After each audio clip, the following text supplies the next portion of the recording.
When I was 19, my older cousin and a group of his friends decided to spend a week in a cabin deep in the woods. We rented it through a vacation rental site, and it was located in a very remote area. It was early summer and we were all on break. I had just graduated high school and was preparing for college in a few months. My cousin and his friends were about to begin their senior year at university. The cabin was a small, single-story building with a wooden porch in front. There were a couple of old chairs next to the door, giving it a cozy, rustic vibe. I could picture an elderly couple sitting there, enjoying the peace. Aside from the cabin, the area was surrounded by thick forest, with the closest neighbor miles away. My cousin's friend, Eric, drove us there in his small SUV. He picked everyone up since we all lived nearby. We figured the SUV would handle the rough roads better, but the drive turned out to be pretty easy. Mostly paved highways for about 4 hours, and then another hour on dirt roads that were in decent condition. We arrived on a Wednesday afternoon, unpacked, and settled in quickly. The cabin had only one bedroom, but there was also a pull-out sofa. I brought a camping mat to sleep on the floor. The first day was spent exploring the trails nearby and chatting with everyone. My cousin and I ventured down one trail for over an hour, eventually stumbling upon an old road. It looked like it hadn't been used much, but there were fresh tire marks. It wasn't on the map, which was strange. We figured it might be private or abandoned, but didn't see anyone, so we turned back. That first evening, we built a campfire behind the cabin in a small fire pit. I wasn't much of an outdoorsy person, so it was a new experience for me. The sky was incredibly clear, and I saw more stars than ever before. While it was beautiful, the sounds of the forest felt eerie. Rustling bushes and the occasional distant hoot of an owl kept me on edge. After a while, we went inside, locked up, and went to bed. It was after midnight by then. The next day was similar. Some of the guys wanted to check out a lake nearby, so we hiked there and spent the afternoon hanging out. That evening, we had another fire. Later, as I was lying on the floor near the back window, I heard faint rustling outside.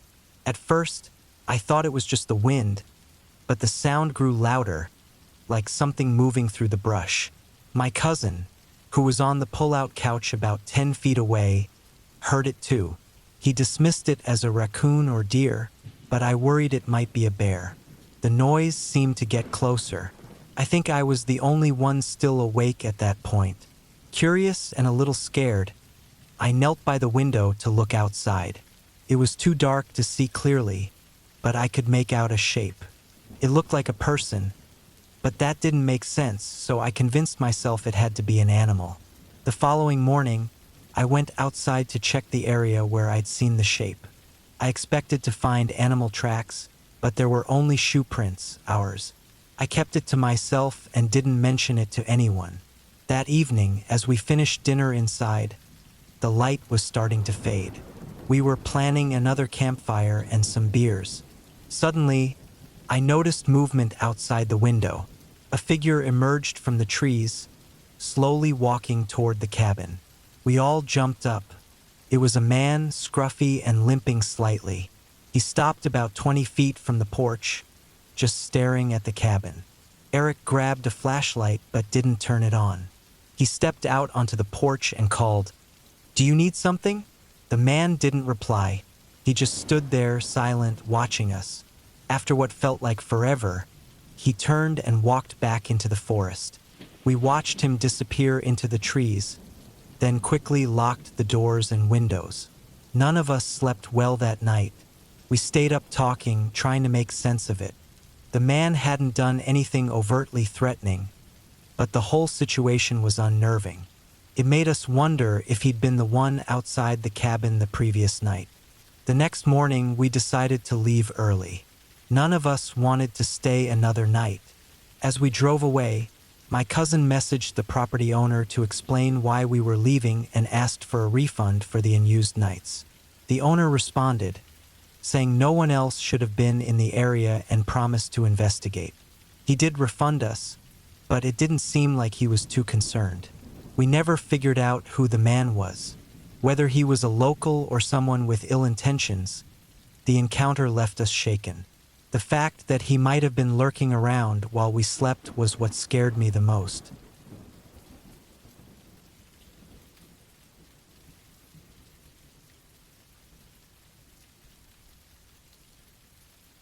This happened a few years back when I was visiting my parents for the summer. I had moved out for college 3 years earlier, but still spent my breaks at home. It was a 4-month summer break, and at one point, my parents decided to visit my older sister in another city. This left me alone in the house. My parents also owned a cabin about a 5-hour drive away. They'd bought it after I had moved out, so I wasn't very familiar with the place, having only visited a couple of times and never on my own. I asked my parents if I could stay at the cabin instead of the house since being home alone sounded dull. They agreed, so I made plans to head out there. My parents left on a Saturday morning, and I drove to the cabin that same afternoon. There was still some daylight left when I arrived, so I had time to settle in before nightfall. The cabin was quite remote, mostly off the grid.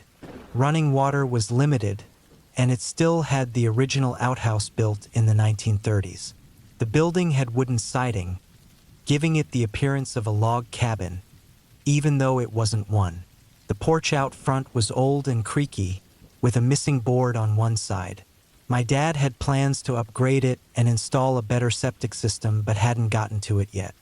The road leading to the cabin was private, so there shouldn't have been any reason for others to be there. The last mile of the road was unpaved but manageable as long as it didn't rain. The next afternoon, as I was sitting in the living room, I heard a knock at the door. I was surprised because I didn't think anyone else was nearby. The only people who knew I was there were my parents. When I opened the door slightly, I saw a man standing there. He looked scruffy but didn't seem threatening. I cracked the door open and asked what he wanted, thinking he might be a neighbor. Since it was only around 2 in the afternoon, I wasn't too alarmed.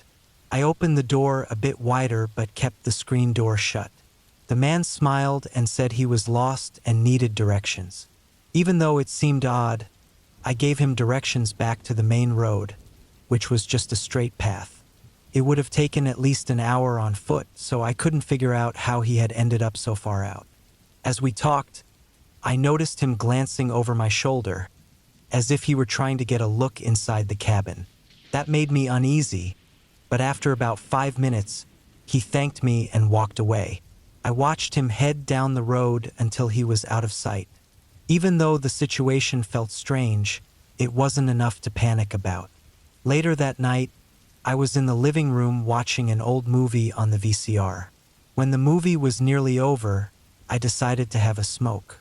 My parents wouldn't allow smoking indoors, so I usually went to a small clearing near a pond on the property.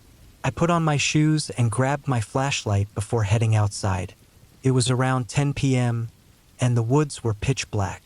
My flashlight was strong, lighting up the narrow path as I walked.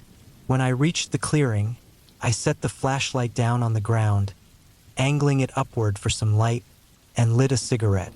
As I stood there, I heard movement in the woods. Right away, I could tell it wasn't an animal, it was definitely a person. Moments later, the same man from earlier stepped out of the shadows. Before I could say anything, he rushed at me. My cigarette fell to the ground near the flashlight as we struggled. The flashlight got knocked over, leaving us in near total darkness. The fight was chaotic, and I couldn't tell how injured I was or whether he had a weapon. At some point, I managed to break free, grab the flashlight, and sprint back to the cabin. Once inside, I locked the door and ran to the bedroom, remembering the gun my dad kept there for emergencies. My hands were shaking as I pulled it out of the drawer and turned to face the door. I could hear footsteps inside the house, getting closer. I yelled that I had a gun, but there was no response. Then he appeared in the doorway. I pointed the gun at him, shouting for him to leave. The man hesitated, staring at me as if deciding whether I was bluffing. Then he took a step toward me. I yelled again, louder, that I would shoot. This time, he backed off, slowly retreating toward the front door. I kept the gun aimed at him until he disappeared into the darkness outside. Even after he was gone, I stood there trembling, the gun still raised. When I finally put it down, I noticed it wasn't even loaded. If I'd had time to think, I might have realized that earlier. I couldn't stay there, knowing he might come back. Grabbing my phone, wallet, and car keys, I slipped out the back door, locking it behind me. I ran to my car and drove straight to my parents' house in the middle of the night. When I got home, I felt safer, but my nerves were still shot. I couldn't sleep, so I called the police to report what happened. After explaining everything and giving the cabin's address, they said they'd send someone to check it out at daybreak. Next, I called my parents. I didn't want to worry them, but I thought they needed to know. My mom was upset and said they'd cut their trip short to come home. Hours later, the police called back. They said the cabin had been broken into and ransacked. While my parents didn't keep much of value there, the place was a mess. They also found signs of a campsite nearby that didn't belong to us. The man must have been camping on the property and noticed I was alone. When I went out to smoke, he probably saw my light and decided to act. It seemed he left after realizing I'd called the police, but that didn't make me feel any better. I've never gone back to that cabin, and I don't think I ever will.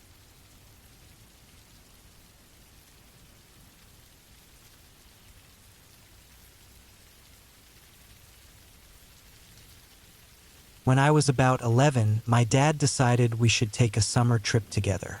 I was out of school for the break, and though Dad was usually swamped with work, he always saved his vacation for when I was off so we could spend time together. Back then, I spent most of my free time glued to video games, so my dad thought it would be a good idea to get me outdoors. That's how we ended up renting a cabin far away from everything. Just the two of us. The idea of going into the wilderness sounded fun, and I wasn't upset about it. I liked being with Dad, and this felt like an adventure. We took his work truck, the same one his company let him use for personal trips. The truck was a bit messy, with papers and tools scattered around from his job as a construction foreman. It was a long drive, taking most of the day before we arrived. As we drove up the dirt path leading to the cabin, we passed another truck heading the opposite way. My dad gave a friendly wave, but I didn't catch a good look at the driver. Soon after, we reached the cabin. It was small and surrounded by thick woods, secluded from everything. It had just enough space for the two of us, with one main bedroom and a tiny loft where I got to sleep. The loft was cramped but fun. I thought it was the coolest part of the place. That first day, we explored the area around the cabin. My dad, who used to work as an outdoor guide, tried to teach me some survival skills, though it seemed like he was a little rusty. That evening, we built a fire, or rather, my dad attempted to start one using a fire bow before giving up and grabbing a lighter. We cooked over the flames, shared stories, and laughed. I missed my video games a little but enjoyed the time with my dad. As the night deepened, I climbed into the loft to sleep while Dad stayed on the couch reading. From the loft, I could see him below, the soft glow of his reading lamp lighting up the room. Just as I was starting to drift off, I heard a quiet knock at the door. It wasn't loud, but it was distinct. I froze, staring down at my dad. He heard it too. His face went from relaxed to tense in an instant. Dad stood up and silently moved toward the door. He didn't open it or say anything. He just stood there for a moment, listening. After a while, he turned off the light and sat back on the couch, book still in hand. I kept watching, pretending to be asleep, but nothing else happened, and eventually, I dozed off. In the morning, I woke to find my dad sitting upright on the couch, still looking uneasy. When I climbed down from the loft, he immediately said we needed to leave. I asked why, but he just told me not to worry. He packed our bags quickly, skipping breakfast. Once we stepped outside, I saw what he hadn't told me. The truck was trashed. The tires were slashed, and the windows were shattered. "What happened?" I asked.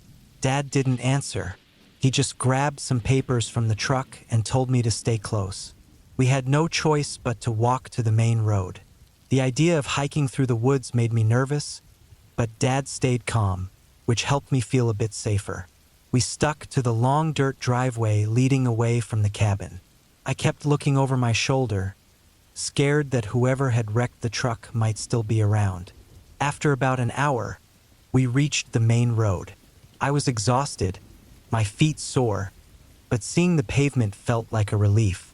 We stood there for a while until a pickup truck approached. Dad waved it down, and the driver, an older man, stopped to help.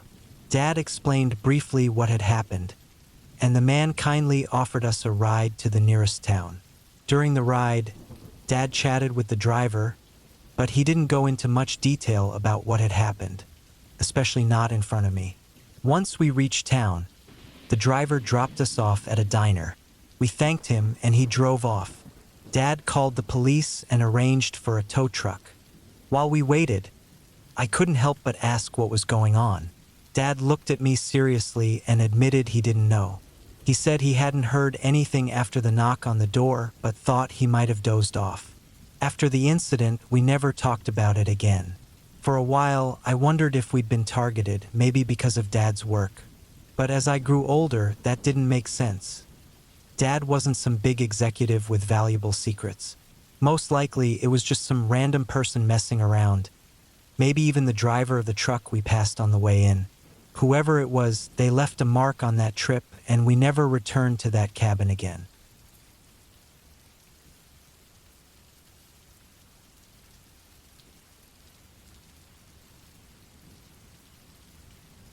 When I was 26, my sister Laura and I decided to go on a hiking trip together.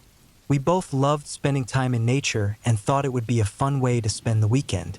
We lived in different towns, but they were only about 2 hours apart, so meeting up wasn't too difficult.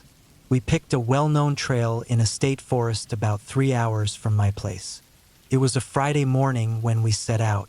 Since Laura's house was on the way, I picked her up before heading to the trailhead. By the time I reached her place and we hit the road together, it was close to noon, but we still had plenty of daylight ahead. As we left the city behind and entered the forest, I felt excited about the weekend. We had planned to spend 2 nights camping and exploring without any strict plans. The trail system in this forest was massive, with endless paths to discover. Even though we were going to take it easy and explore as we liked, I had brought a map and GPS to ensure we wouldn't get lost. When we arrived at the parking lot, there was a small building nearby, probably an information center, though it was empty like usual. The first part of the hike went smoothly. The weather was great, and the forest was peaceful. During the early hours, we passed a lot of people, families, couples, and groups enjoying a day hike. We stopped occasionally to snap photos and chat, but kept a steady pace. As the day wore on and the sun began to set, we found a nice spot to set up camp for the night. It was a quiet place, far enough from the main trail to feel private. The next day, we woke up early, packed up, and set off again. We chose a new route to explore, one we hadn't been on before. By midday, the crowds had thinned out, and we hadn't seen anyone for hours, which was exactly what we wanted.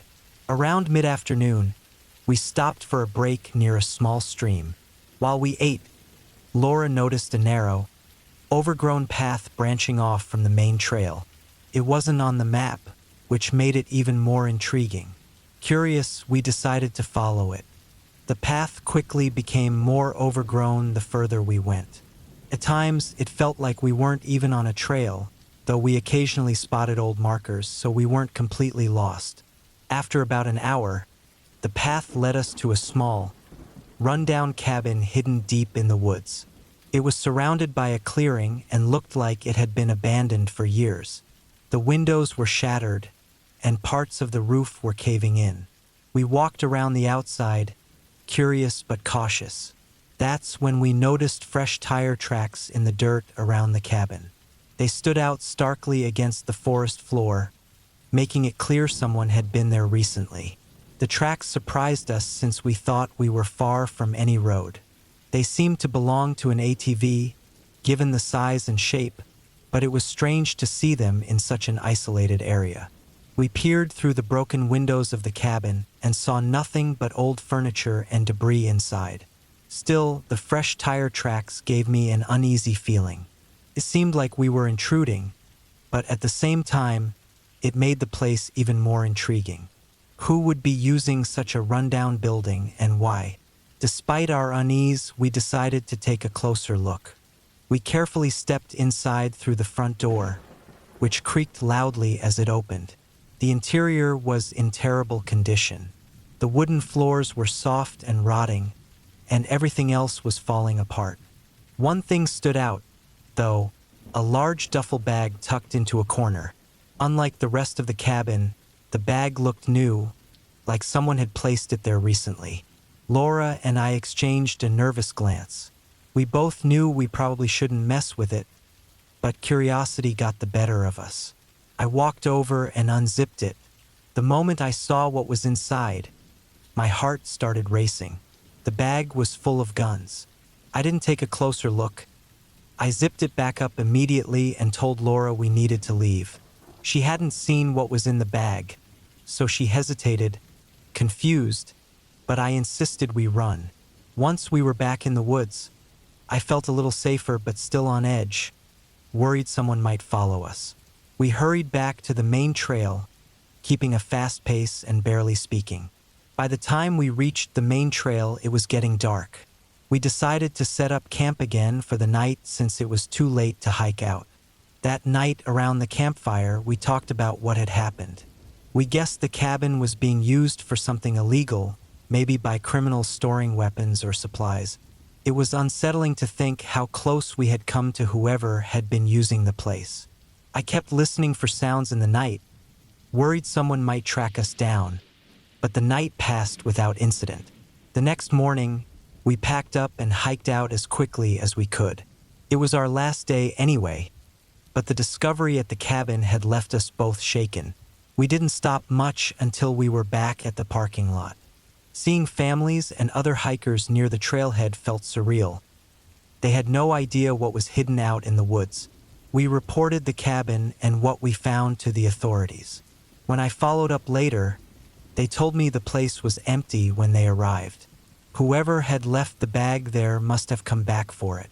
To this day, Laura and I still talk about that experience. It was one of the scariest moments we've ever had in the wilderness. We've seen animals like bears on other trips, but that day reminded us that the most dangerous encounters are often with other people.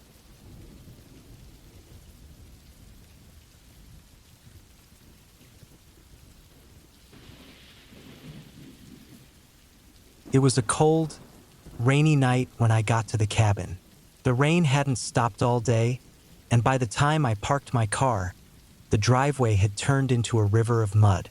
The cabin was deep in the woods, a good 2-hour drive from the nearest town. I rented it for the weekend to escape everything. Work, noise, and people. Felt like the perfect place to be alone. The cabin was smaller than I thought it would be. It was just one room with an old wood stove in the corner for heat. There was no cell signal, no Wi-Fi, just a battery-powered radio and a small stack of wet firewood. The first thing I did was light a fire to warm up the place. The fire crackled, which was nice, but the room still felt dark. The shadows in the corners seemed heavier than they should have been. The rain picked up as night came. It beat down on the metal roof like tiny fists. I sat in an old chair by the fire, trying to read a book I had brought. The storm outside was loud. The wind howled through the trees, and every now and then, I'd hear a branch snap somewhere in the woods. First, I ignored it. The woods make weird noises at night. I told myself it was just the wind. But then I heard something that didn't sound natural.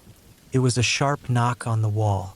3 knocks, quick and clear, like someone tapping their knuckles against the wood. I froze, staring at the wall where the sound came from.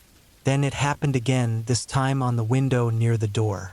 The rain streaked down the glass, and I could barely see outside, just the dark shapes of trees. I tried to tell myself it was the wind or maybe a branch hitting the cabin. But then there were 3 knocks on the door itself. Loud, clear. My stomach dropped. Who would be out here in this weather? There wasn't anyone for miles, and no one knew I was here. I grabbed a flashlight from the table and pointed it at the door, but I didn't get any closer. I held my breath, listening. The knocking stopped, and for a moment, all I could hear was the rain. Just as I started to calm down, I heard footsteps. They weren't heavy, like boots. They were soft, careful, like someone walking barefoot in the mud outside. The fire flickered, and my heartbeat felt like it was echoing in my ears. I turned off the flashlight, thinking whoever was out there might see me if I kept it on. The footsteps circled the cabin, pausing at every window. I stayed completely still, staring at the walls, waiting for the sound to go away. But it didn't. Instead, I heard something scrape against the back wall, just behind the bed. It sounded like metal being dragged across wood. Slowly, I crouched and moved toward the window opposite the noise. I peeked outside and saw a faint light, like a flashlight, moving between the trees. It wasn't close, but it wasn't far either. I stayed like that for what felt like hours, listening to the footsteps, the knocking, the scraping. Whoever was out there wasn't trying to break in. They were trying to scare me, and they were doing a good job of it. Eventually, the rain started to ease up, and the noises stopped. I didn't hear any more footsteps, and the light in the woods disappeared. But I didn't sleep. I stayed up all night, holding the only thing I could use as a weapon, a rusty fire poker I'd found by the stove. When the sun finally came up, the storm was over. I stepped outside, clutching the poker, ready for anything. The ground was soaked, and there were footprints everywhere. They circled the cabin, stopping at each window and door. But the worst part was the back wall. Deep scratches ran across the wood, long and jagged, like someone had dragged a knife back and forth. Above the scratches, written in mud, was one word: watched. I didn't stay to think about it. I threw my stuff into the car and drove away as fast as I could, not even caring about the muddy road. I haven't been back to the cabin, and I never told anyone what happened. But sometimes, when it rains at night, I can't help but feel like I'm not alone. I check the windows, look at the shadows, and listen closely. Last week, I found scratches on my apartment door. They were just like the ones on the cabin wall. And above them, smeared in dirt, was the same word: watched.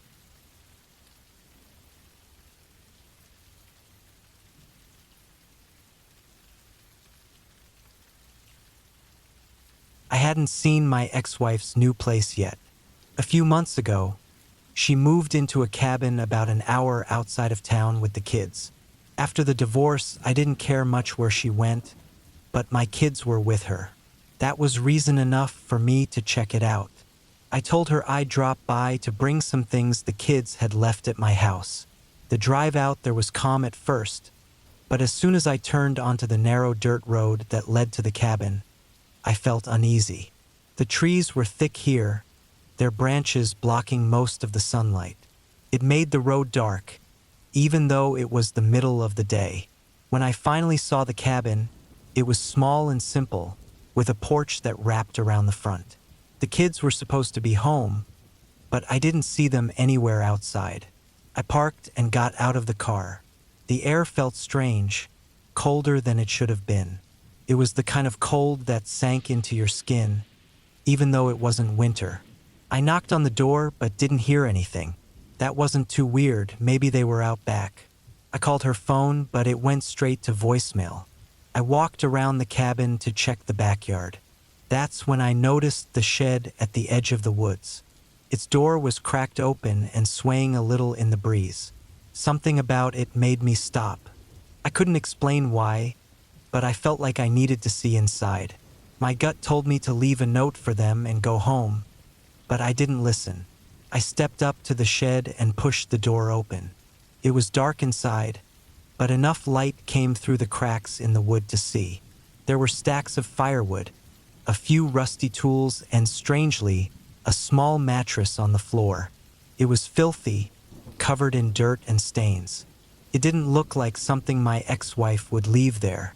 It looked like someone else had been sleeping in the shed. Then I saw something else. On a shelf in the back was a crumpled piece of paper. I grabbed it and unfolded it. My stomach dropped when I saw the handwriting. It was my son's. The note said, "Dad, come get us." I froze, the paper shaking in my hands. My heart was pounding so hard it hurt. I shouted their names as loud as I could and ran back to the cabin. The front door was unlocked, so I went inside. The place was quiet, too quiet. The air smelled stale, like nobody had been there in a while. I checked every room, but there was no sign of them. No clothes, no backpacks, nothing. The kitchen didn't look right either. The fridge was empty, the sink was dry, and there wasn't even a crumb on the counters. But in the corner of the living room, I noticed a pile of toys. They weren't my kids' toys, though. These were old, like something you'd find at a yard sale. The paint on them was chipped, and they looked dusty. I moved to the bedroom. The beds were made, but the sheets had a layer of dust on them. On one of the beds, there was another note. This one was in my daughter's handwriting. "We're in the woods." My chest felt tight. I grabbed the note and ran outside, yelling their names again. The forest was silent, so silent it felt wrong. No birds, no wind, nothing. It was the kind of quiet that makes your ears ring. I ran toward the woods, tripping over roots and slipping on damp leaves. My foot caught on something, and I went down hard. When I looked to see what it was, I froze. It was a rope, tied into a loop, partly buried under the leaves. A few feet away, there was a metal spike sticking out of the ground. It looked like someone had been setting traps. My stomach turned. I kept running, my throat raw from yelling. That's when I saw it, a small clearing in the woods. In the middle of it was an old fire pit, surrounded by ashes. Scattered around the fire pit were shoes. Kids' shoes. My kids' shoes. They were laid out neatly in a circle, like someone had placed them there on purpose. Couldn't breathe. My legs felt weak, but I forced myself to grab one of the shoes. I ran back to the cabin and called the police. My hands were shaking so badly I could barely hold my phone. I tried to explain what I'd found, but the words kept catching in my throat. They told me to stay at the cabin, and someone would be sent out. Took them nearly an hour to arrive. During that time, I sat on the porch, staring at the woods. I swear I saw movement between the trees, but when I looked closer, there was nothing there. I felt like I was being watched. When the officers arrived, I handed them the notes and showed them the clearing. They searched the woods for hours but didn't find anything. One of them told me the cabin looked like no one had been living there for weeks. I confronted my ex-wife later, asking where she and the kids had been. She said they'd gone on a last-minute trip. But when I asked my kids about it, they refused to talk. They wouldn't even look me in the eye. It's been months now, but I can't let it go. The kids seem fine, but there's something off about them. Sometimes, I'll catch my daughter staring out the window like she's waiting for something, and my son keeps a flashlight under his pillow, even though he's never been afraid of the dark before. The worst part is, I dream about the cabin almost every night. In the dream, I'm standing in that clearing, staring at the fire pit, and every time, I hear a voice behind me, soft, almost a whisper, saying, "They never left."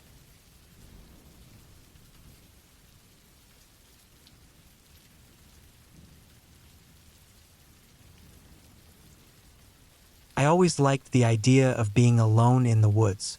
When I found a cheap cabin for rent online, I booked it without thinking twice.